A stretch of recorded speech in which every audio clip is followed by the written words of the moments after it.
જય માતાજી મિત્રો, બનાસકાંઠામાં એક ધારો 1 મહિનાથી વરસાદ ચાલુ રહેવાથી એક ખેડૂતના અહીંયા આપણે આવ્યા છે અને એને એ ખેડૂતને મગફળીનો કેટલો બગાડ થયો છે એ આપણને બતાવશે. હવે દીપાભાઈ, કેટલા વીઘા તમારે મગફળી વાવેલી હતી? 20 વીઘા વાવેલી હતી. 20 વીઘા. હા. અને કેટલા દિવસ આ ડીગરથી ખોદીને શ્યા છે? 10 દાડા થવા આયા.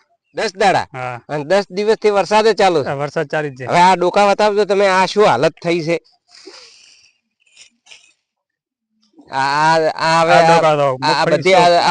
ઉગવા મોડી છે. જો હવે આમાં મજૂરી કેટલી તમારે? અમારામાં મજૂરી 40,000 ની મજૂરી છે. આમાં શું હાલવાનો? ભાગીદાર નુકસાન હોય. હા, ભાગીદાર ને શું મળવાનું કહો? હવે તમે સરકાર ને શું કહો કે કોક થોડીક સહાય હાલે તો સારું? હા, સારું તો આમાં સહાયતા હાલે તો સારી. અને 10 દિવસથી આ ઉખાડેલ પડી છે. 10 દાડાથી ઉખાડેલી પડી છે. અને એક પોરો ગત્તુ પોરો ખાતો જ નથી વરસાદ. દોડે લીધે ને પોરો શું ખાય? હા. આ બધી મજૂરી કરવામાં તમને કેટલો ખર્ચો અંદાજી છો? ખર્ચો થયો છે લગભગ તો.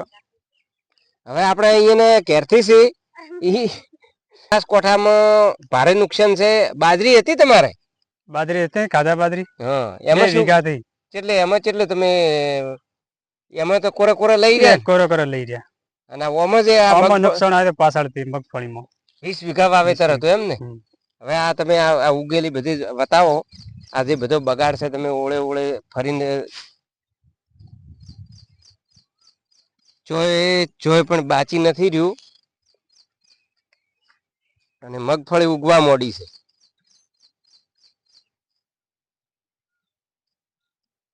આ આખા આજે આ ખેતરમાં, પેલા ખેતરમાં હવે પાણી ભરેલ પડ્યું છે. એ ખેતરમાં હેડો આપણે પેલા દીપાભાઈ, હવે આ તમે આ જે આ પાણીમાં જે આ પાથરા પડ્યા ઈ તમે ઠેસરે કાઢો તો શું કોઈ એમાં કોઈ નીકળે એવું છે? કોઈ નીકળે એમ નથી. હા, આ બધું આખું ખેતર બગડી ગયું. આખો ખેતર આટો ને 20 વીઘા આખો બગડી ગયો. હા. હવે આવું તો લગભગ બનાસકાંઠામાં ઘણી જગ્યાએ બગાડશે.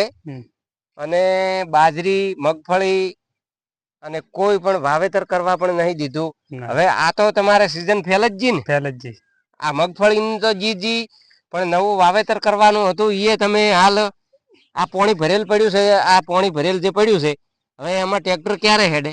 ના હેડે. ના હેડે. અને તમે કેટલા વર્ષથી રાજસ્થાન થી ગુજરાતમાં મજૂરી કરો? આમાં તો ઘણા સાલ થઈ ગયા હતા. હવે અમે ખરડસન 5 વર્ષથી રહ્યા. આખા ડીસા તાલુકાનું ખરડસન ગામે 5 વર્ષથી. અને તમને આ વર્ષે કેટલો ભાગ મળો તો આ કોરે લેવા દીધું હોત તો? કોરે લીધો તો 2 લાખ નો અંદાજ હતો.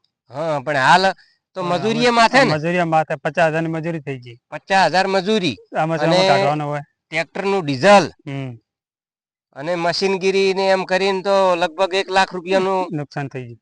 કોઈ લેવા ને દેવા ને 1 લાખ રૂપિયા હોમાં હાલવા પડશે. એવું જ છે ને? આમાં ઘરના હાલવા પડે. એટલે આવું દરેક ખેડૂતને બગાડશે મિત્રો. હવે તમે આજે આ મગફળી તો તમે ખોયા ખાતે તમારી જી, હવે નવું વાવેતર કર્યું છે એ મગફળી બતાવો હડો. હવે દીપાભાઈ, આ મગફળી તમે નવેસરે વાઈનો છે એમ? હા, નવેસરે વાઈનો છે. હવે આર્યું મારો થોડીક આસી તો ઉજી છે. શું કારણ છે એમાં? આ વરસાદ તો વરસાદ બરાબર કર્યો તો આસી માં દોડ પડી જતું. હા. હવે તમે દરેક ખેડૂતને શું કહો કે હિંમત હારશો મત કહો? હવે તો હિંમત એમાં શું હાર નવાદી વાઈ દે, અમે શું હિંમત હારવાની? હા. અને બધા ઉનાળુ સીઝન વાઈ અમારે ફેર છે. ચોમાસા સીઝન અમે આશા ધારીને બેઠા છે. હા. અને સરકાર કોક આ જે બગાડશો એની સહાય કરે તો સારું છે. હા, બરોબર. બનાસકાંઠાની અંદર તો હાલ વરસાદ 1 દિવસ પણ રોકાણો નથી. 1-2 દાડે રોકાય, ભલે 30 દાડે આવના થાય. તમે ઠેસર લાવવાની તૈયારીમાં હતા અને વરસાદ ચાલુ. તો મિત્રો, જય માતાજી. આ ખેડૂતની વેદના છે અને આ વિડીયો શેર કરજો, આગળ મોકલજો. સરકાર સુધી પહોંચે તો વળી કોઈ સહાય મળે તો બોલો. જય માતાજી. જય માતાજી.